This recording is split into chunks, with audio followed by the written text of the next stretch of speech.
Thank you for joining me in the session, the marriage of structured and unstructured data. First, I'll just introduce myself. I am Tushar Dhaka. I am a senior product manager at Progress. I've been with the company for 9 years now. And for the first 8 years, I was with OpenEdge. I started as a developer for Progress Developer Studio and OpenEdge BPM, if anyone remembers what that was. As a PM, I've been involved with, of course, PDSOE, Docker containers, OpenEdge DevOps framework, memory profiler, some of the security features. And it's a funny thing. I was supposed to come at PUG the last 2 times to talk about security or memory profiler, but for some reason, I couldn't. And the first time I'm coming here, I'm talking about something else entirely.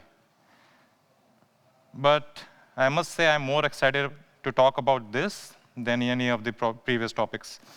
So the title of this session is The Marriage of Structured and Unstructured Data. I credit Rob for this title, Rob Strait, my previous manager. And at the time that he suggested this title, I thought it is a witty title. Makes sense, looks good.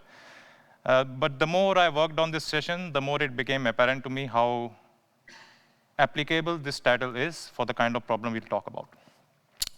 So as I'm a PM, a product manager, the structure of this presentation will be the way I would like to consume it. So we'll talk about what exactly is the problem we are trying to solve. And in general, for that problem, what is the solution? What should be the solution? And then I'll talk about what we have, what Progress is offering for that problem. To start with, let us have a common understanding of the importance of data. So whether it is structured data, unstructured data, how important is data for any business? And to talk about it, I would like to take an analogy. And this, by the way, is generated by Gen AI. Imagine yourself getting into your kitchen, making your favorite dish. And in order to do that, you would you'll have to get some pans, spatulas. You need a stove. You need maybe more utensils. And then you need all the ingredients to cook the dish. If you think about it, in this analogy, I would say data is really the ingredients.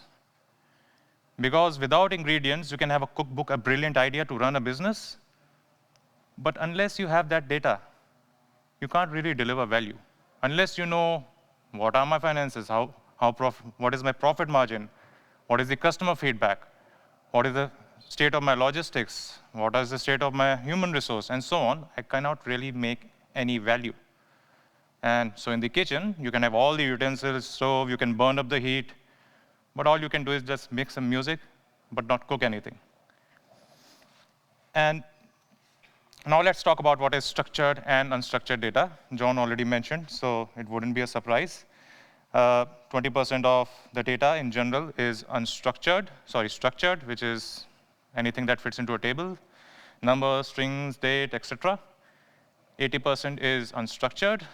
The size is more because just the nature of data, because you have PDFs, emails, videos, social media posts. Anything else apart from numbers that fits into the tables is unstructured. And John also presented that 90% of the customers are actually dependent on the unstructured data for their business decisions. And the question is, why is so? Why? We know there's a lot of data. It must be valuable. So why do businesses just utilize the structured data to make decisions? And the answer is, there are a lot of complexities. So let's look at some of the complex challenges around just leveraging the volume of data for your business decisions. So first is a very broad category of data silos. In any organization, we have different silos that work independently. The data and schema is purpose for their use case. And with that, there are a lot of challenges. One of the challenges, if you want to get access to a data in a different silo, it is hard to get. Then if you're trying to get data from different sources about the same thing, there can be inconsistencies. across the organization, if you want to implement some kind of policies or regulations, it is really hard to do it consistently because the data is structured and owned by different domains. Then the sheer volume of data is another challenge. When we talk about unstructured data, we get into not gigabytes, but terabytes and petabytes. So we want a solution that is scalable, that can handle all this data while supplying the important information, the knowledge that the business is looking for. Systems integration is another challenge. So a lot of times, companies acquire new companies, or there is a merger, and the problem of data silo is just multiplied because now you don't have just different silos. You have silos of same type. There is a finance silo coming from the other company. So it just multiplies the complexity. And you don't just need all the data. You also need a way to ask questions, you extract knowledge. And that's another challenge. For that, you need some kind of advanced techniques like natural language processing. And a general natural language processing technique is not really suffice for all the use cases. It has to be customized. So that's complex. Quality and consistency, as I talked about with data silos, it is another problem. You'll have inconsistent data. One data says something else, the other something else. Privacy and security is another concern because a lot of data inside it will be personal identification information or patents, and you want a way to protect it and make sure that only the right people get access to that data. Compliance and regulations, you should be able to take all that data and answer the regulators, where it come from, who touched it, is it reliable or not, and so on. And on top of all that challenges, we want the answers quickly. We can't expect to just search for a question and go on a coffee break, come back, and get the answer. We want the answers quickly. And so it is a complex challenge, of course, but you might imagine there should be people out there who have solved it. And yes, there is. However, pitching a solution and converting it into a reality is not really that easy, at least that's what Gartner said. So in 2024, Gartner estimated that 80% of the data and analytics initiatives, basically an initiative to take all your organization data and extract knowledge out of it, will fail to deliver the expected value. Now, a rare and interesting thing is, in 2019, they said almost the same thing, but maybe in a more positive manner, that 20% will get the things done. And to me, it's very unheard of in this age of growth and innovation that across 5 years, the situation hasn't changed. So it is a really complex problem. Not many people can solve it. On top of that, even the people who are able to adopt some new techniques, majority of them, 80% of them, find it really hard to derive value out of it in a long term. Because such a complex system requires maintenance. They don't know how to maintain it. And once they have invested in this system, they would want to apply it at different domains, different verticals. And they don't know how to do it. So it is a complex problem, for sure. But how much data are we really talking about? So I don't remember the source, but this is the first time I really heard about the word zettabytes. And it seems like we are coming up with new terms to define what the volume of data is. And John was right, it's not going to slow down. You can see the graph, it's growing, growing, growing, and it will keep on growing. And we really need a solution that can tackle that amount of data. So summarizing the first part of our session, what is the problem?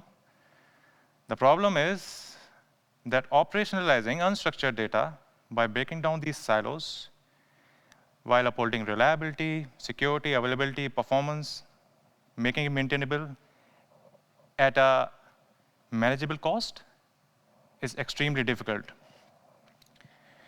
And if any one of you is still wondering, okay, why do we care? Then let me give you an analogy, another analogy. So imagine, I guess some of us here are football fans. Raise of hands. None? All right.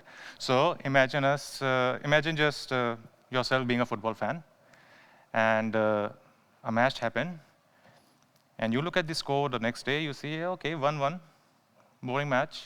There was 20 shots attempted, only 2 meet the target, and just you move on with your day.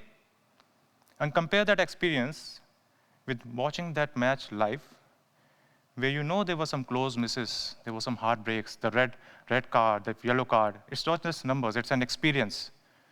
So when you try to convert anything into numbers, a lot of value, a lot of experience is lost. So we talked about the problem.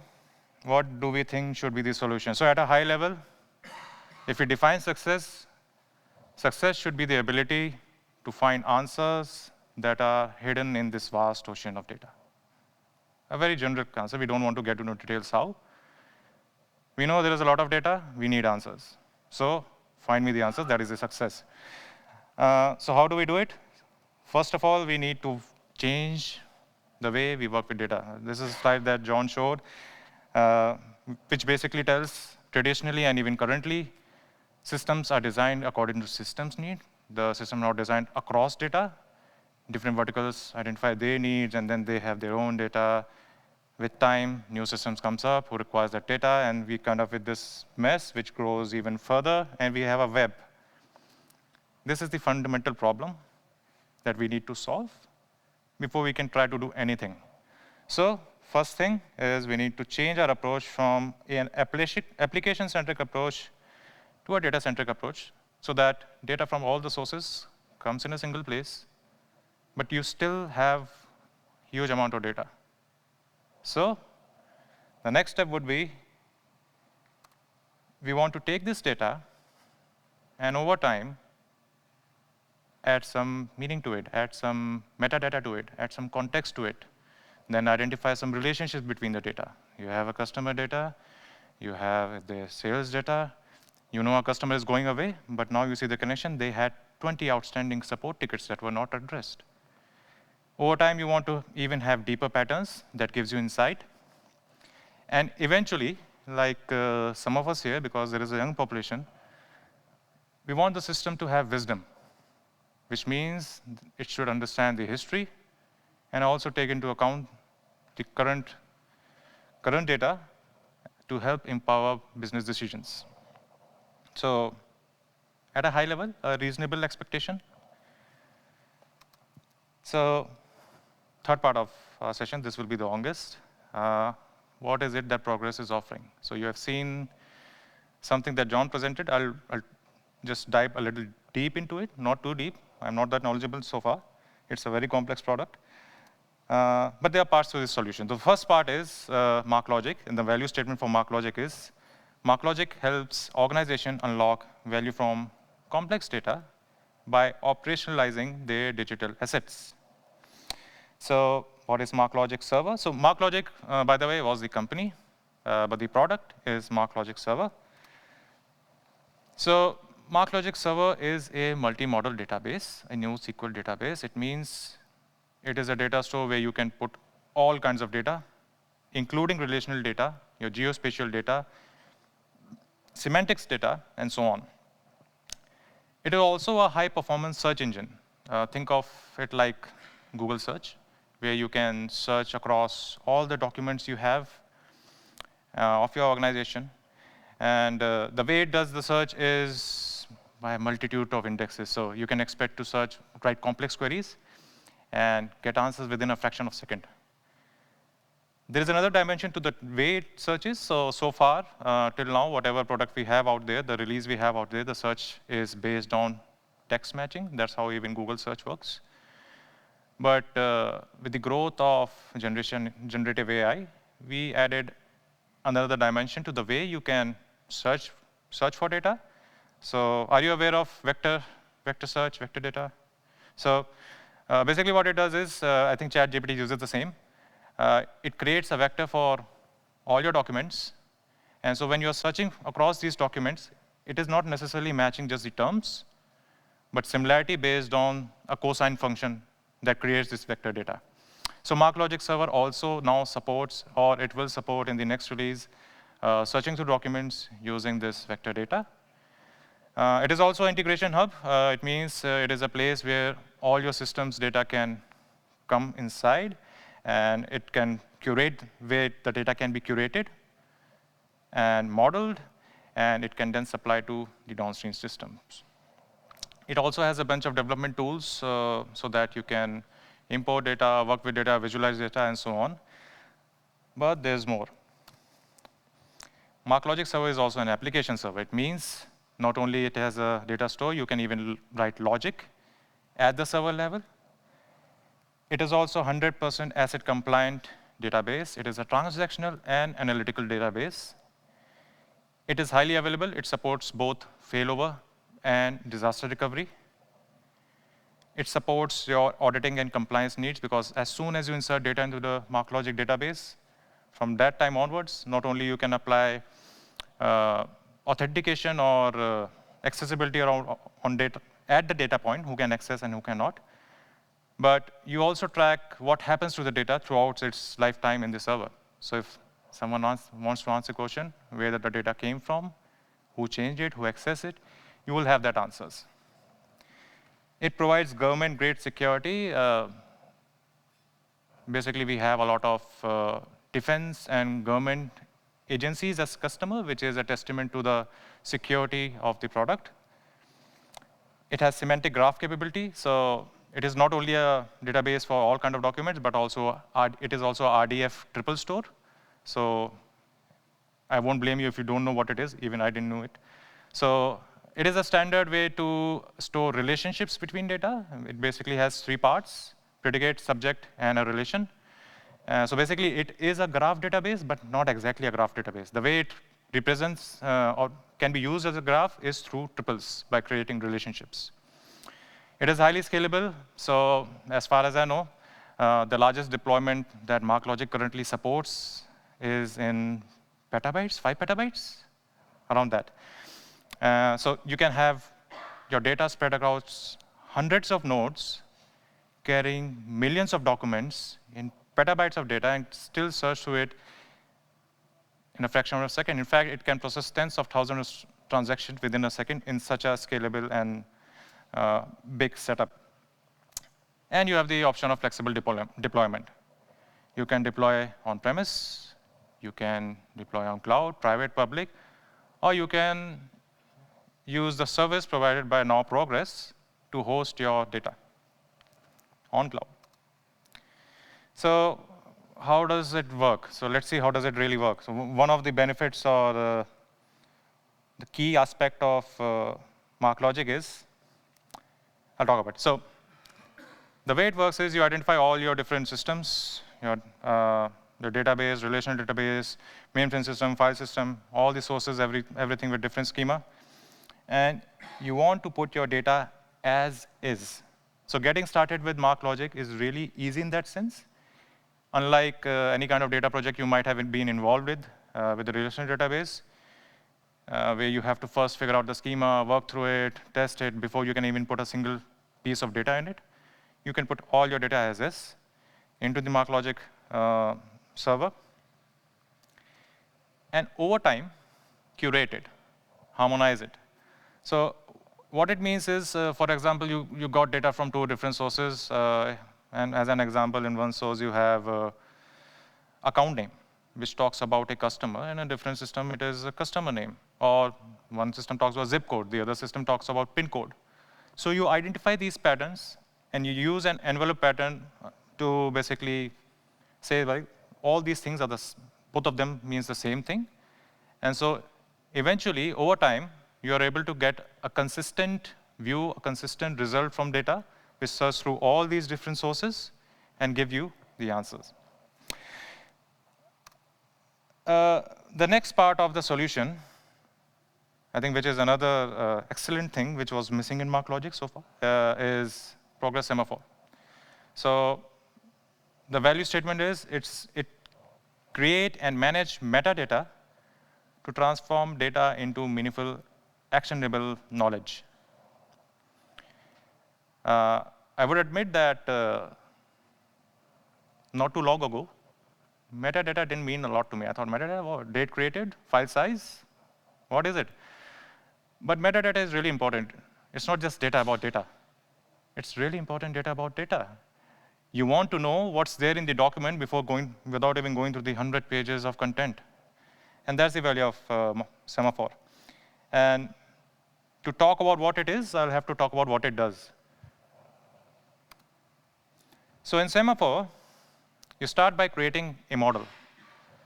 The model is customized to your business domain. For example, if you have a logistic business, you'll have concepts like logistics, warehouse, shipping, order ID, tracking ID, and so on. And you'll be able to create this model by also adding what are the different names it's called in different systems, in different languages. Once you have this model, and this is not something you do just once and leave it be. This is something you change and update over time. Once you have this model, you use that model to classify all the documents that we have in the server. So now the documents are enriched with metadata that talks about what the data is, or what the concepts are associated to this data. And the third aspect is you can integrate into your different systems. If anyone is using SharePoint, you can just integrate it in SharePoint. Now that you are searching through text, you'll get suggestions on what you're looking for, and it will give you the appropriate documents. So classification is the important aspect of Semaphore, so I'll talk a little more about it. Before generative AI came in, AI, machine learning was mostly about classification. Basically, a machine way to identify and derive meaning out of something. Video processing, image processing, face detection, and understanding language, deriving meaning out of it. And that's what Semaphore does. So Semaphore can identify nouns, phrases, people, places, etc., part of speech. And it's not a general purpose natural language processing. It takes into account the model you have developed. So an account can mean account number or a customer account. It is really based on the model you have. It also supports fact extraction. So imagine there has been an agreement between two parties. It can identify what that agreement was, who are the parties. It can identify dates and events, etc., facts. An example to demonstrate that is this event. So this is from, there was a medical incident where a woman reported adverse impact on using certain medications. So I'll just read it out. Initial information was received from the reporter on August 14. So this is the date of reporting an event.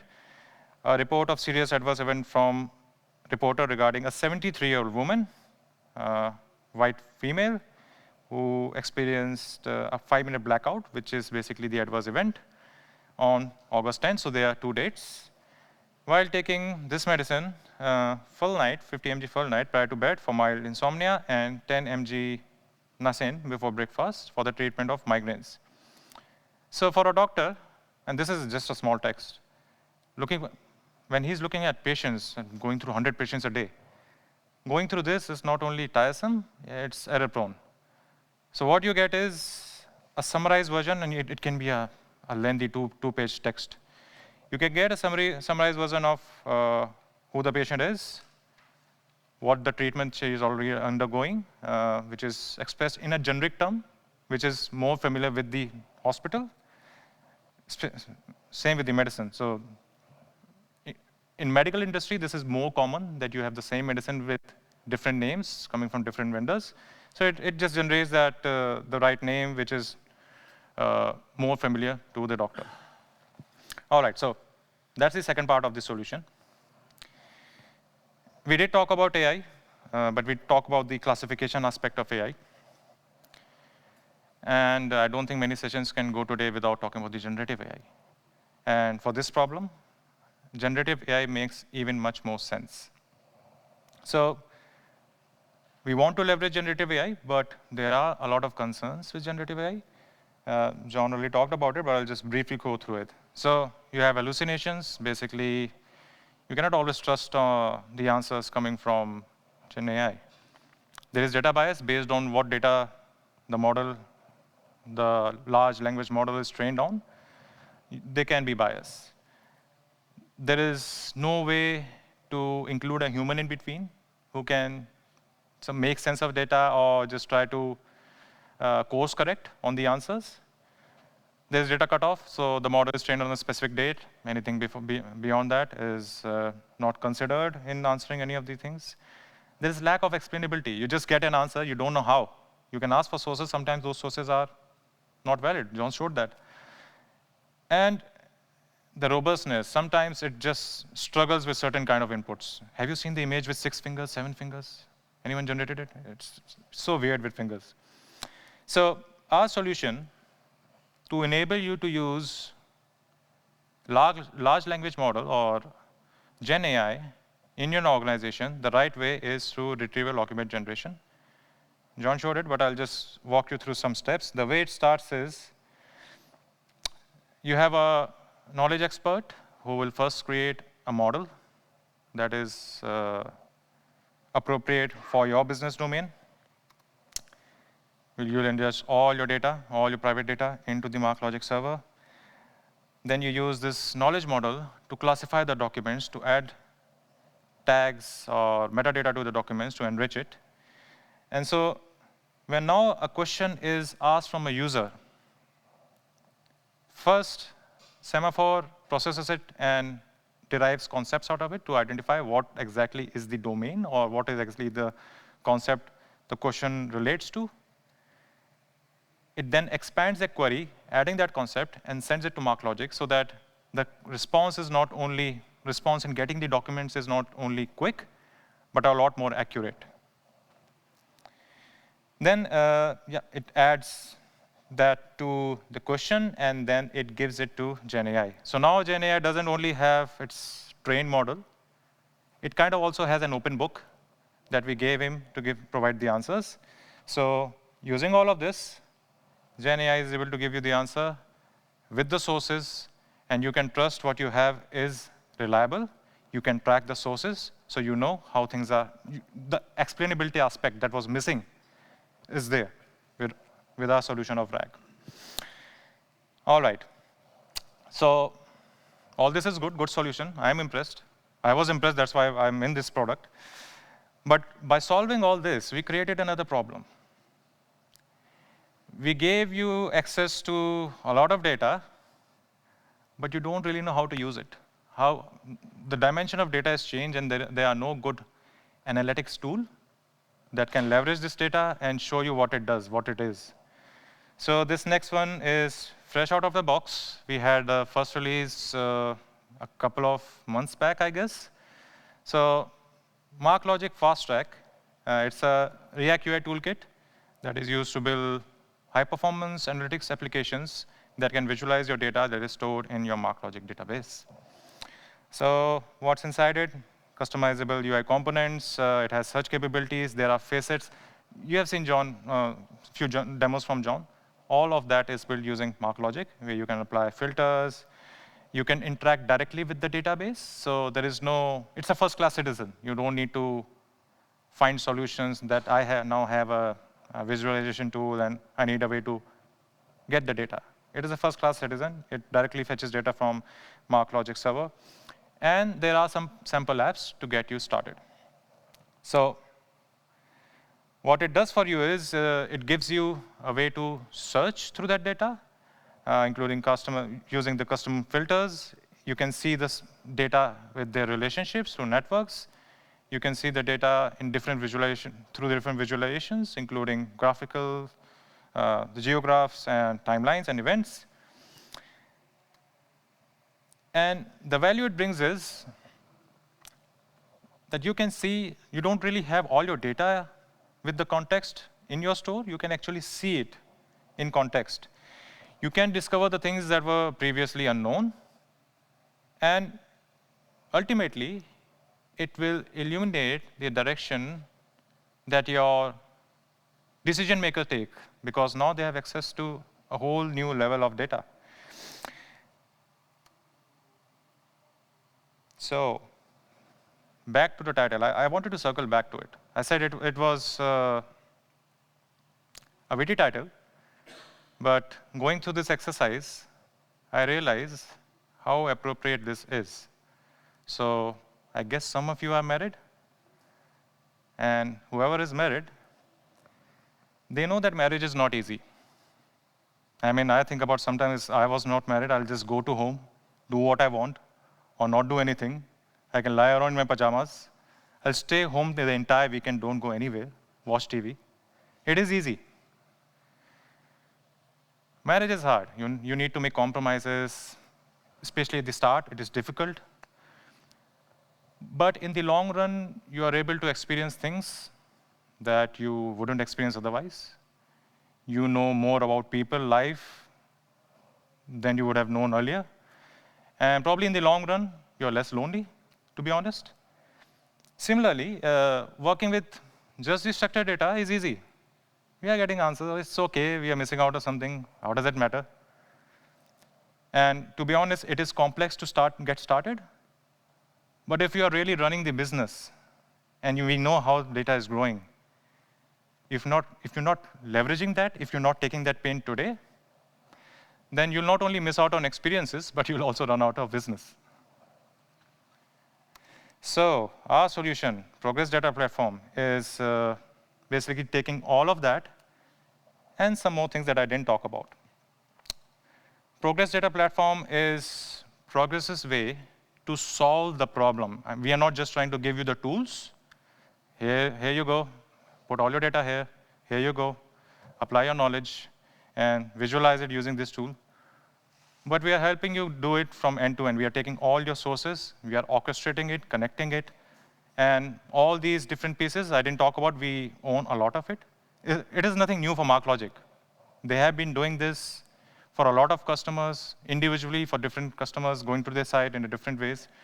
But Progress Data Platform would be a consistent way through which we'll be able to solve this problem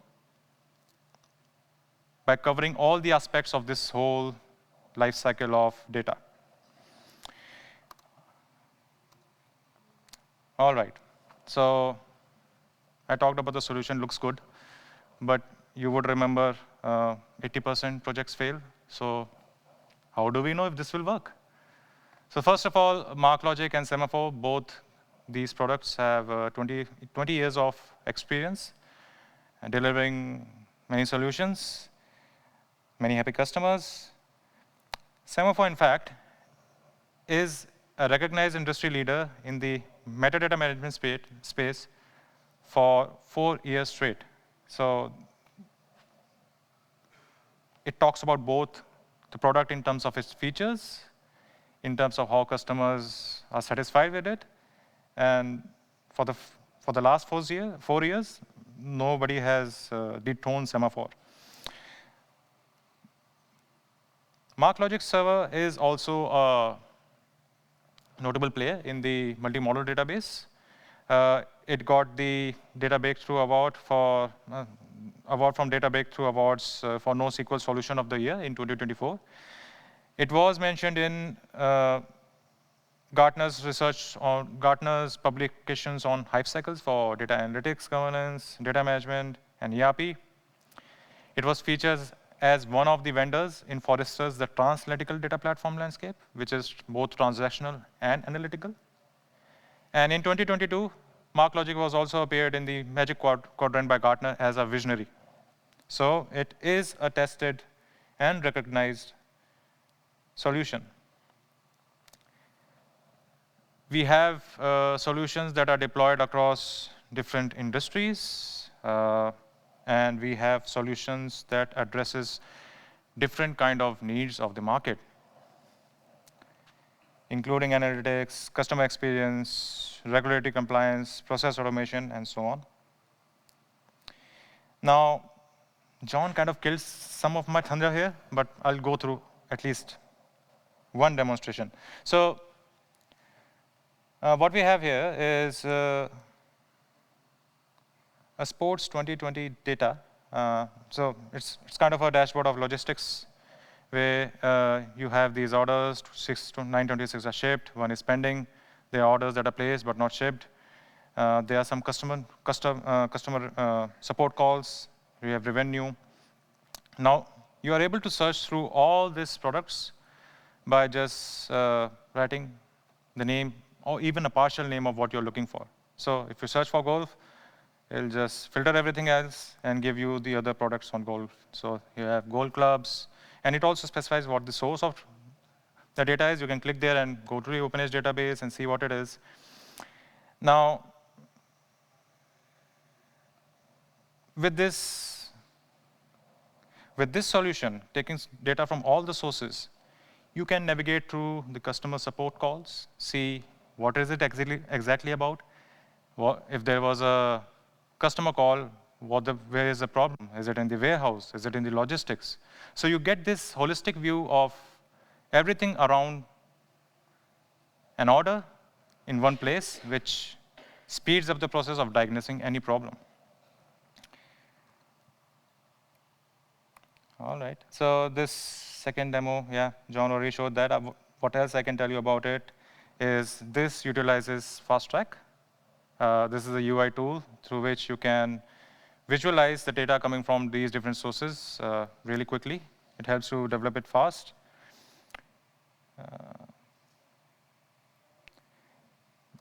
And John did it live. I have a recording. But this chatbot basically is a demonstration of our implementation of RAG, where you have a question which is very specific to the content that is managed by you.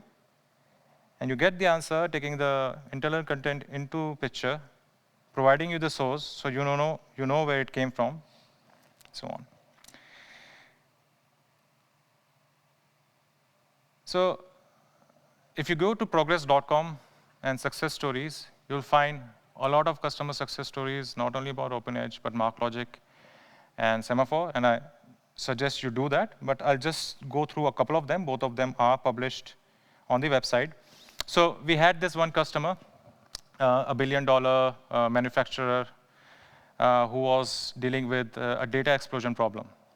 So what it means is they had these different silos of data.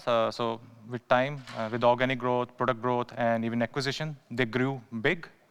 And they ended up having hundreds of ERP systems. And the executives wanted a way to extract knowledge about everything. So imagine how the decision makers are actually making decisions.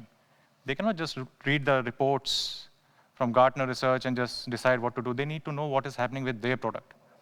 And so they needed a 360 view of data. They started on this project of integrating everything into one. After 3 years, they managed to integrate 4 systems out of the hundreds. And then they gave up. And then one of the IT service company, LTI, worked with them and Marklogic, and they were able to integrate all these hundreds of ERP systems within a matter of 6 months. So the result is, and I'm not saying it's perfect, but they were able to get started. Put the data as in, harmonize it, make it better. So the result is they got a 360-degree integrated view of data, integrated hundreds of these systems, each with terabytes of data.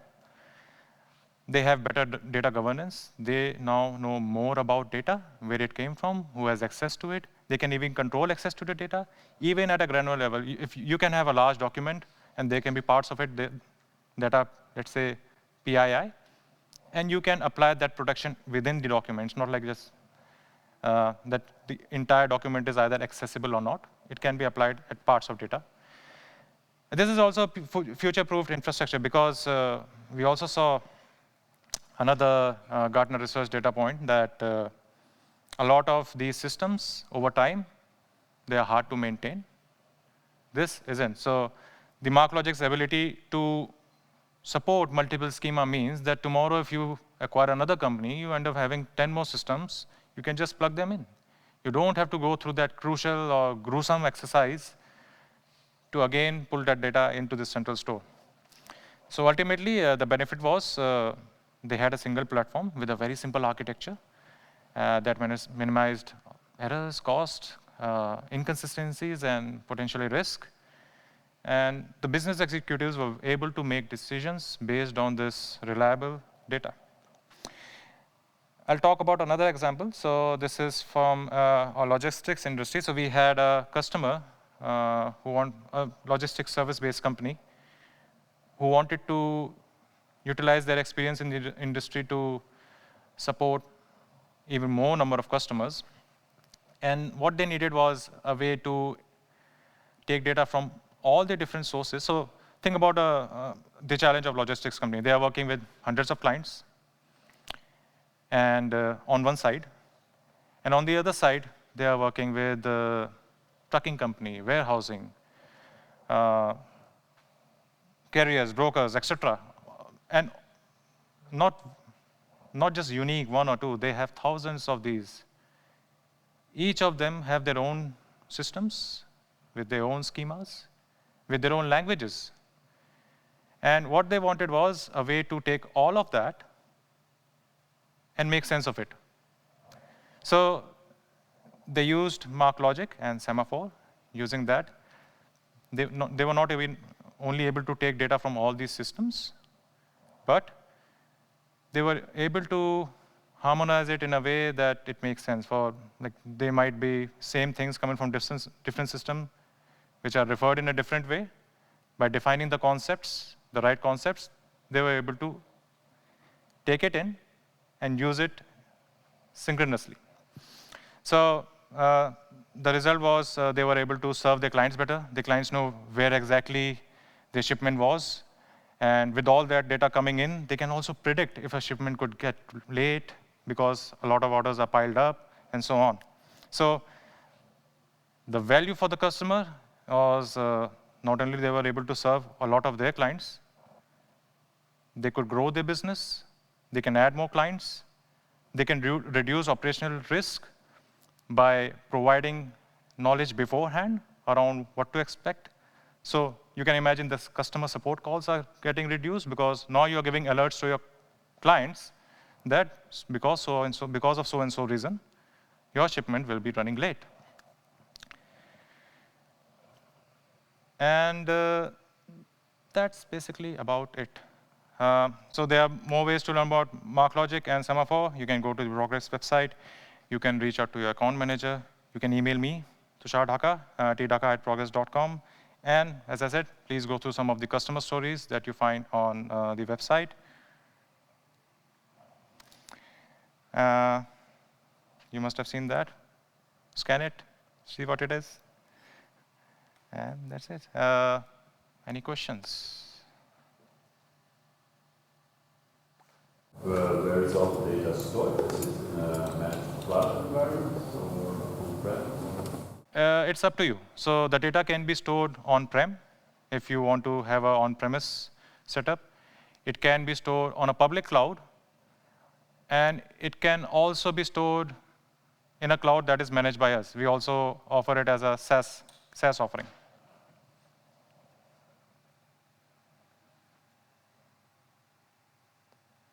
Soumya. From? Data lake. Oh, that's an interesting question. So when we talk about data lake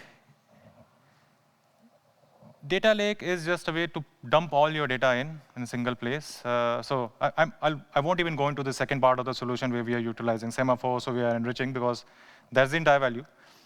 But when you compare to data lake doesn't have any idea about the history of the data, where it came from. If you have auditors asking about who touched this data, who has access to data, you don't really have a good way to answer that questions if you are adopting a data lake technology, architecture. Yeah, but in an enterprise, if I have already a data lake in place, and I'm thinking on acquiring Marklogic, will Marklogic be a replacement of my data lake solution, or better to have them working together?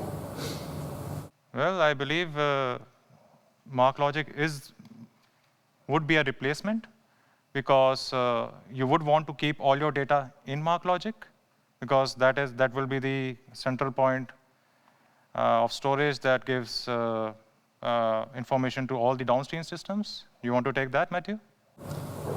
So Marklogic is not designed as a frequent request.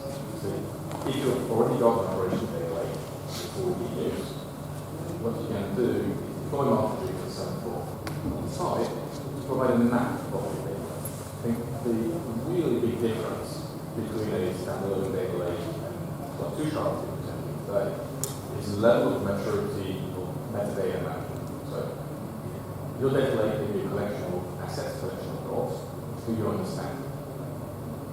In the knowledge graph, in Marklogic, you have the knowledge contained in that data that you can query, you can operationalize, you can run BI on top. I think that level of understanding of the data allows you to move from what was a data lake all the way to the data fabric and knowledge graph. And that's really where the power of the value is. Understanding the data itself. Thank you, Matthew. As I said, I have been here for a few months. He's the expert. And by the way, Matthew was the founder of Semaphore. He's here to see and keep me honest. Any more questions? We have an expert. All right, then. Thank you, everyone, for attending. Thank you, especially after the last night's party, to make it here. I know I wouldn't be here if I didn't have a session, so thank you, everyone.